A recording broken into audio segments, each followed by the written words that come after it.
Lo primero que vi aquella mañana no fue la solicitud en sí. Fue la rapidez. Solicitudes así nunca debían moverse tan deprisa, no en una empresa como la nuestra, no cuando los datos estaban detrás de suficientes muros como para cansar a la gente honesta y enfurecer a la imprudente, pero ahí estaba, en mi pantalla, antes del amanecer. Ya había llegado más arriba de lo que debía. Envuelta en un lenguaje pulido sobre innovación, urgencia y acceso estratégico. Ya había visto ese tono antes. Era el tono que usa la gente cuando quiere que una puerta cerrada parezca una grosería. Así que la congelé. Un clic, acceso denegado, revisión obligatoria. Eso debería haber sido el final. En mi mundo, las normas no eran algo personal. Eran lo último limpio que quedaba en la sala, pero 10 minutos después, la puerta de mi despacho se abrió sin llamar. Y Nolan Dañe entró como si el edificio llevara esperándolo desde el día en que lo levantaron. Me llamo Mara Ellison. Tengo 44 años. Y durante los últimos 7 años, había sido la directora senior de cumplimiento de sistemas seguros en Aegis Vector Defense, que es una forma muy larga de decir que la gente solo se acordaba de que yo existía cuando algo peligroso intentaba colarse por una puerta que debía haber permanecido cerrada. Nolan sonrió a mi pantalla, no a mí. Has bloqueado mi solicitud. No tienes la autorización necesaria para ese nivel de acceso. Soltó una risa baja, de esas que usan los hijos de hombres ricos cuando creen que una norma no es más que la opinión de otra persona. No estoy pidiendo un favor. Mara, estoy haciendo avanzar un proyecto. Giré un poco el monitor y le enseñé la alerta roja. Entonces hazlo avanzar por el canal correcto. Su mandíbula se tensó. Durante un segundo, a la sala se le fue todo el aire. Luego sus ojos bajaron a la esquina inferior de mi pantalla, donde el registro de acceso seguía abierto. Dejó de sonreír, porque había visto lo mismo que yo. Aquello no era una solicitud simple. Entonces, ¿por qué el hijo del CEO intentaba abrir una puerta que jamás debería haber tocado? Esta historia es una obra de ficción creada para Herfear, inspirada en miedos laborales y luchas de poder que nos resultan familiares, y escrita para dejar una lección humana. Para el mediodía, Nolan ya había dejado de fingir que la solicitud bloqueada era un malentendido. Hizo lo que siempre hacen los hombres como el cuando una puerta sigue cerrada. Buscar una cerradura más débil. Me enteré cuando Aisae, de informática, me llamó con esa pausa tensa que usa la gente cuando ya sabe que está en el lugar equivocado. Quiere una alineación temporal, dijo. Solo el acceso suficiente para que el proyecto siga avanzando. Así es como entran los errores permanentes, dije. Déjalo cerrado. Aisae bajó la voz. Dice que esto viene de arriba. Claro que sí. Aquella tarde, Liz Warren entró en mi despacho con su sonrisa calmada y su postura cuidadosa, como si trajera flores a un funeral que ella misma había ayudado a organizar. Apoyó una mano en la silla frente a mi escritorio y dijo, ahora mismo necesitamos un poco de flexibilidad. Necesitamos una aprobación limpia, respondí. Me dedicó una mirada tan pulida que casi parecía amable. Mara, la innovación no puede esperar a que todas las voces del pasado se sientan cómodas. Una voz del pasado. Así era como lo hacían. Nunca empezaban llamándote equivocada. Primero te llamaban vieja. Más tarde, Theo Mercer se detuvo en la puerta de mi despacho. No entró. Los hombres como Theo nunca se meten del todo en un problema hasta saber hacia qué lado va a caer. Puede que quieras documentarlo todo, dijo en voz baja. Ya lo estoy haciendo. Asintió una vez. Bien. A última hora de la tarde, la forma de todo aquello ya estaba clara. Nolan no solo estaba presionando para conseguir acceso. Estaba rodeando por completo los canales oficiales. Enterradas en una ruta secundaria de mensajes, encontré referencias a una colaboración externa de inteligencia artificial que nunca había pasado por una revisión completa. Luego vi un segundo patrón, cadenas de contacto que no encajaban en nuestro sistema habitual. Seguí registrándolo todo, seguí escalándolo, seguí manteniendo la voz firme, pero a mi alrededor los susurros ya estaban cambiando. Demasiado rígida, demasiado lenta, no está hecha para lo que viene. En mi línea de trabajo, una vez que te llaman obstructiva, Pueden manchar tu nombre durante años. A las 6:14 de la tarde, un mensaje se iluminó en mi pantalla.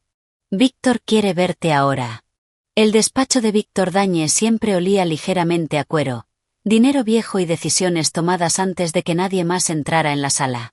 Cuando entré, Nolan ya estaba allí, repantigado en una de las sillas de invitados como si hubiera nacido con el derecho de sentarse primero. Y Liz estaba sentada a su lado con una carpeta sobre el regazo. Víctor estaba de pie junto a la ventana, con las manos en los bolsillos, mirando la ciudad como si todo aquello le perteneciera personalmente. No me pidió que me sentara. Lo haré simple, dijo. Estás generando una fricción innecesaria en una iniciativa estratégica. Nolan no tiene la autorización para ese nivel de acceso, dije. Y la solicitud mostraba indicadores de riesgo que exigían revisión. Víctor se giró, mirándome por fin. Lo que mostraba era tu incapacidad para adaptarte. Nolan sonrió sin calidez. Ese es el verdadero problema. La gente como Mara cree que cerrar todo con llave es sabiduría. No lo es. Es miedo. Mantuve la mirada en Víctor. Esto no va de comodidad. No va de innovación. Va de un límite que su hijo no tiene autoridad para cruzar. Él apartó aquello con un gesto, como si yo le hubiera llevado una queja sobre el tiempo. Te has vuelto resistente, dijo. Rígida. Un obstáculo para la dirección. Ahí estaba. El lenguaje que usa la gente cuando quiere que una mentira parezca limpia. He dicho que seguí el procedimiento. No, dijo Víctor. Bloqueaste a mi hijo. La sala quedó inmóvil.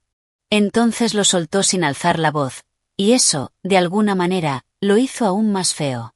Estás despedida por bloquear a mi hijo. Y Liz se movió al instante. Deslizó los papeles sobre el escritorio tan rápido que parecía que ya estaban esperando allí antes incluso de que yo recibiera el mensaje para subir. No era una evaluación de rendimiento. No era una investigación. No era una conversación. Era una expulsión. Quitarme del camino. Miré los papeles, luego volví a mirar a Víctor. No voy a firmar nada que convierta esto en mi fracaso. Nolan soltó una risa baja. Víctor no. Dejé mi placa sobre el escritorio. Luego le di la única verdad que había en aquella sala. No está quitando un problema de en medio. Está quitando a la última persona que todavía sabe dónde está la línea. Nadie respondió. Cuando la puerta se cerró a mi espalda, supe que mi carrera acababa de ser empujada al borde, pero si Nolan seguía atravesando aquella puerta, ¿cuánto tiempo más seguiría siendo esto un asunto familiar? No me arrastraron fuera. Eso habría sido más fácil de odiar. En lugar de eso, me dieron la versión pulida. Un acompañamiento discreto. Un hombre de seguridad interna caminando medio paso detrás de mí, sin tocarme, sin meterme prisa, solo lo bastante cerca como para asegurarse de que todos entendieran que yo ya no era una de ellos. La humillación siempre parece más limpia en un edificio con mucho dinero. Las cabezas se giraban a mi paso. Un ingeniero parecía querer decir algo, pero luego bajó la vista hacia su pantalla. Una mujer de compras me dedicó esa sonrisa tensa y apenada que lleva la gente cuando siente alivio de que el golpe le haya caído a otro. Dos analistas jóvenes me miraban con una confusión abierta, como si ya hubieran oído la nueva versión de la historia y estuvieran intentando encajar mi cara en ella. Difícil. Conflictiva. No alineada. Cuando se cerraron las puertas del ascensor, ya podía sentir cómo la mentira se endurecía alrededor de mi nombre. En casa, el silencio golpeó más fuerte que las palabras de Víctor. Dejé el bolso, me quedé de pie en la cocina durante un largo minuto y luego me senté a la mesa sin encender una sola luz. Perder el trabajo dolía, pero esa no era la parte que me vaciaba por dentro. Lo que dolía era saber lo fácilmente que podían retorcer el relato. No Mara protegió el límite, sino Mara frenó a la empresa, Mara se negó a adaptarse. Mara se convirtió en el problema. Abrí el portátil y volví a sacar los registros. Rastro de acceso. Marcas de tiempo. Registro de escalado. Entonces volvió a aparecer el detalle que llevaba toda la tarde raspándome el fondo de la mente. Un contacto externo apareciendo más de una vez. Nunca por la vía normal, siempre justo al margen de la cadena oficial. Aún no bastaba para acusar a nadie, pero sí de sobra para sentir temor. No llamé a nadie. No entré en pánico. Me aferré a lo único que no habían logrado quitarme, la verdad. Muy entrada la noche, mi pantalla se iluminó con una breve confirmación de que mi escalado había sido recibido en un nivel superior. Me habían quitado la placa. Ya no tenían el poder de mantener esto dentro del edificio. A la mañana siguiente, Iggy se vistió para una representación.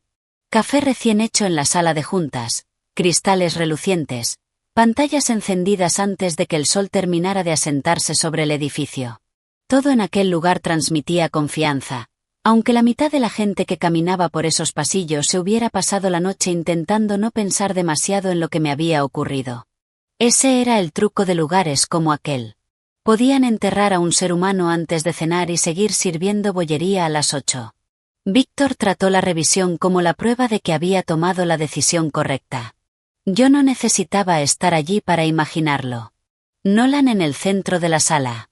Víctor un poco más erguido. El mensaje claro sin necesidad de decirlo. La vieja guardia se había ido. El futuro había llegado, y cualquiera que lo frenara merecía ser apartado. A media mañana, las actualizaciones que estaba recibiendo discretamente completaron el resto. Nolan se movía por la planta como si ya hubiera heredado el lugar. No estaba despotricando. Era peor que eso. Estaba satisfecho. Tranquilo. Felicitando a la gente antes de que se hubiera ganado nada. Hablando de velocidad, integración y posicionamiento global como si hombres hechos y derechos, con décadas en contratos de defensa, tuvieran que sentirse agradecidos por verlos saltarse pasos que ellos se habían pasado la vida respetando. Y enterrado bajo toda aquella confianza estaba la pieza que él todavía no comprendía. Jian Liu. Ese nombre había aparecido más de una vez en los rastros que yo había conservado. Nolan parecía creer que Jian era solo un puente, una conexión internacional, una mente externa que se movía deprisa, alguien que podía ayudarlo a hacer que su visión de la inteligencia artificial pareciera más grande de lo que realmente era. Para Nolan, un contacto extranjero no era un riesgo. Era un atajo con mejor corte de pelo. Theo Mercer entendió lo suficiente como para empezar a palidecer. La cronología se estaba volviendo más fea a cada hora. Advertencias previas, mi despido, la revisión apresurada, todo encajaba con demasiada perfección como para sobrevivir a un escrutinio real. Y Liz, por lo que me contaron, seguía suavizando la sala con su habitual seda fría. Mara había sido inflexible. Mara se había resistido al cambio. Todo estaba bajo control. Esa era la mentira que necesitaban. Arriba, la sala de juntas estaba siendo preparada como una coronación. Y justo antes de que Nolan abriera su diapositiva final, su teléfono se iluminó con un mensaje de Jian Liu. Lo leyó y sonrió. En ese mismo instante, abajo, un pequeño grupo de desconocidos atravesó la seguridad de Iggy sin reducir el paso. La sala de juntas comenzó como siempre le gustaba a Víctor que empezaran las cosas, con la confianza ya flotando en el aire antes de que se hubiera puesto a prueba un solo hecho. Presentó a Nolan como los hombres presentan monumentos que esperan que los demás admiren. No solo como a su hijo, no solo como a un ejecutivo en ascenso, sino como una prueba. La prueba de que Iggy estaba lista para dejar atrás la vieja cautela, los viejos límites, a la gente mayor que todavía creía que las puertas cerradas existían por una razón. Nolan se puso en pie, ajustó la pantalla y le regaló a la sala aquella media sonrisa pulida suya. La que decía que esperaba aprobación antes de haberla merecido. Entonces la puerta se abrió. No fue un golpe tímido, no fue una asistente entrando tarde. La puerta se abrió con esa calma que pertenece a la gente que no necesita permiso una vez que llega. La agente Naomi Bass entró en la sala con otras 2 personas detrás. Traje oscuro, ni un movimiento desperdiciado, ningún interés en la función que ya estaba en marcha. Todas las voces de aquella sala murieron al instante. Miró directamente a Víctor. ¿Por qué su hijo está en contacto con Jian Liu? Esa sola frase cambió el aire de una forma tan total que, según me contaron después, se sintió como si la sala hubiera bajado 10 grados en un segundo. Víctor intentó mantener el control. Lo siento. ¿Exactamente de qué se trata esto? Naomi dejó un dossier fino sobre la mesa pulida. Un resumen de registros de contacto, horas, patrones de conexión, intentos de acceso, páginas limpias cargadas de un peso horrible. Tenemos pruebas de contacto fuera de los canales oficiales vinculado a rutas de datos sensibles, dijo. Tenemos un intento no autorizado de acceder a información restringida. Tenemos una conducta que crea una exposición de contrainteligencia. Nolan habló demasiado rápido. Esto era un acercamiento exploratorio, estratégico. No había intención de hacer daño. Naomi ni siquiera se volvió hacia él al principio. Esto no va de la historia que usted prefiere, dijo. Va del historial que usted creó. Luego volvió a mirar a Víctor. Esto es ahora un caso federal de espionaje. Por primera vez, Víctor dejó de parecer un padre protegiendo a su hijo. Pareció un hombre dándose cuenta de que el suelo bajo sus pies ahora pertenecía a otro. Nolan volvió a abrir la boca. Pero uno de los agentes ya estaba a su lado. Naomi hizo una pequeña señal. Escolten a los dos fuera. Y mientras le quitaban el portátil a Nolan de las manos, en mitad de aquella sala, la verdad por fin cayó donde mis palabras nunca habían logrado caer. Yo no había bloqueado una idea. Había bloqueado un desastre. Para la hora de comer, nadie estaba esperando ya una declaración oficial. Lugares como Illis nunca tardan mucho en decidir en qué se ha convertido una persona. La historia empieza a moverse primero en voces bajas, luego en silencios cautelosos, luego en la ausencia repentina del cargo que antes entraba en la sala delante de alguien. A Nolan ya no lo llamaban el hijo de Víctor. Ya no lo llamaban el futuro. Ni siquiera lo llamaban imprudente. Lo llamaban el caso. Ese cambio importa más de lo que la gente cree. En una sola mañana, dejó de ser un nombre protegido y se convirtió en algo de lo que todos querían mantenerse a una distancia segura. El Consejo convocó una sesión de emergencia de gobierno corporativo antes siquiera de que el edificio terminara de asentarse. Esta vez no hubo lenguaje pulido, ni optimismo estratégico, solo daños, papeles y miedo vestidos con ropa cara. Theo Mercer por fin hizo lo que hombres como Theo solo hacen cuando el fuego llega a su propio pasillo. Entregó la antigua cadena de correos, las advertencias previas, las preguntas sobre contactos fuera de canal, las notas sobre vacíos de aprobación, la preocupación silenciosa que habían dejado morir en las bandejas de entrada mientras Víctor hacía sitio para que Nolan jugara a ser un visionario. Después metieron a Elise en el asunto. La rapidez de mi despido, el momento en que ocurrió, la documentación ya preparada antes siquiera de que terminara la reunión, ya no parecía eficiencia. Parecía limpieza. El tipo de limpieza que hace la gente cuando sabe que el problema real es mucho mayor que el que está quitando de en medio. A última hora de la tarde, las grietas estaban por todas partes. Los equipos internos estaban sacudidos. El departamento legal estaba en pánico abierto. El consejo estaba dividido entre los que intentaban salvar la empresa y los que todavía intentaban salvar a Víctor de sí mismo. Una revisión de gobierno corporativo ya no era una amenaza colgando en la distancia. Estaba dentro de la sala. Entonces Daniel Kessler, el presidente del consejo, dijo la frase que por fin desnudó la historia familiar hasta dejarle los huesos al aire. No estamos ante una vergüenza familiar, dijo, estamos ante un fracaso de liderazgo. Se pusieron en contacto conmigo antes del atardecer. No Víctor, no Elise, el consejo. El despacho de Daniel Kessler preguntó si acudiría a la mañana siguiente para aclarar el rastro del sistema, el momento de los hechos y la solicitud bloqueada que ahora se había convertido en el centro de una revisión federal. El lenguaje era cuidadoso, respetuoso, casi humilde. Las empresas aprenden modales muy deprisa cuando las consecuencias se vuelven reales. Acepté reunirme, no porque quisiera recuperar mi silla, no porque echara de menos el edificio, sino porque la verdad merecía una sala más limpia que aquella de la que la habían expulsado. Entré con una carpeta fina y un portátil. Nada dramático, solo el registro, los accesos, los comprobantes de escalado, las marcas de tiempo. La nota adjunta a la solicitud de Nolan, el rastro que mostraba exactamente lo que yo había visto, exactamente lo que había bloqueado y exactamente la rapidez con la que me habían castigado por hacerlo. Y no acusé a nadie, No monté ningún espectáculo. Fui dejando cada pieza sobre la mesa y permití que el patrón hablara por sí solo. La sala se fue quedando más silenciosa con cada página. Cuando terminé, nadie preguntaba ya si yo había reaccionado de forma exagerada. Estaban mirando la versión mucho más fea de la historia. Yo había hecho mi trabajo. Me habían apartado por mantener un límite en su sitio, y la empresa se había metido sola en una revisión federal porque un padre había elegido a su hijo por encima de la línea que debería haberlos frenado a los dos. Para el mediodía, a Víctor le ordenaron apartarse de todas las decisiones operativas hasta que hubiera un resultado. Y Liz fue puesta bajo investigación interna.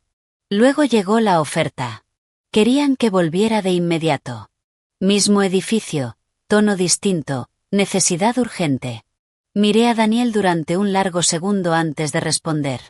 Lo que me pasó no fue un malentendido técnico, dije. Fue una elección.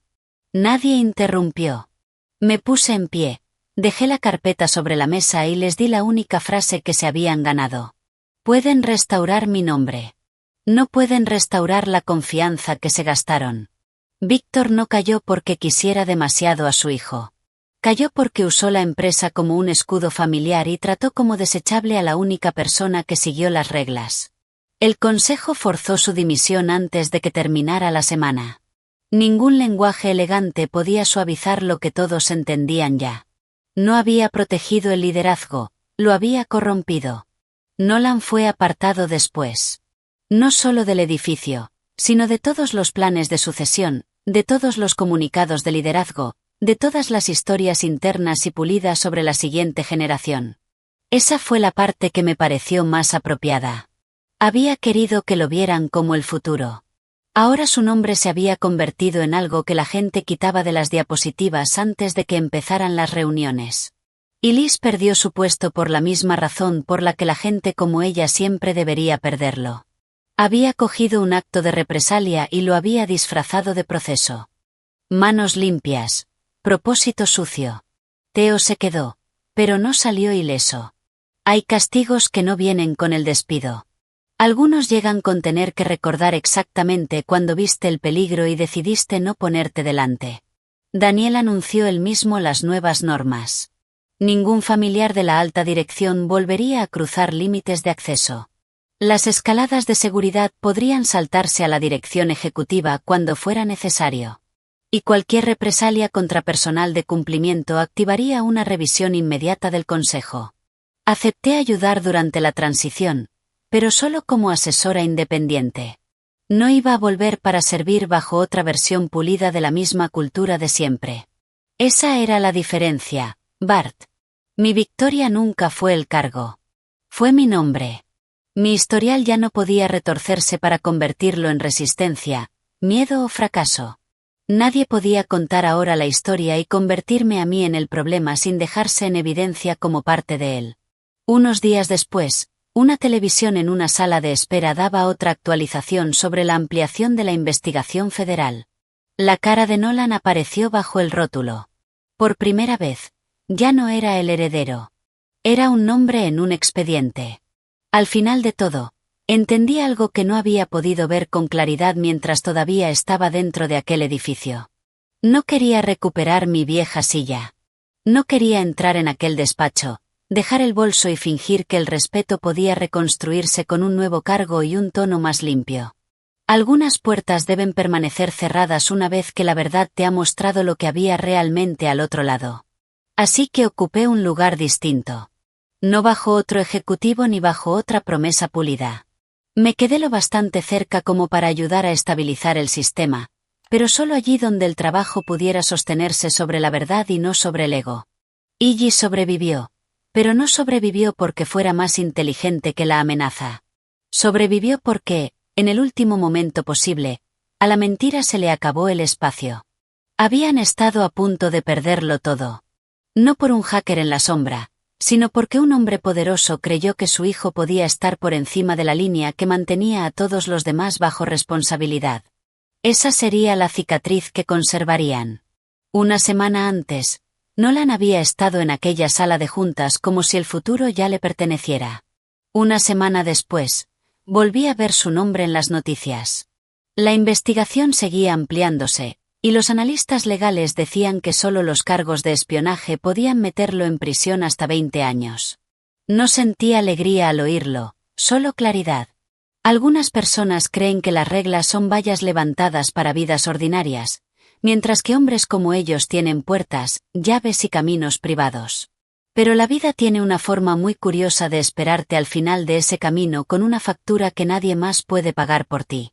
Y si esta historia se quedó contigo, dime en los comentarios qué fue lo que más te impactó, el momento en que el poder cruzó la línea, o el momento en que la línea devolvió el golpe. Yo le bloqueé el acceso a los datos. Nadie pudo bloquearle las consecuencias.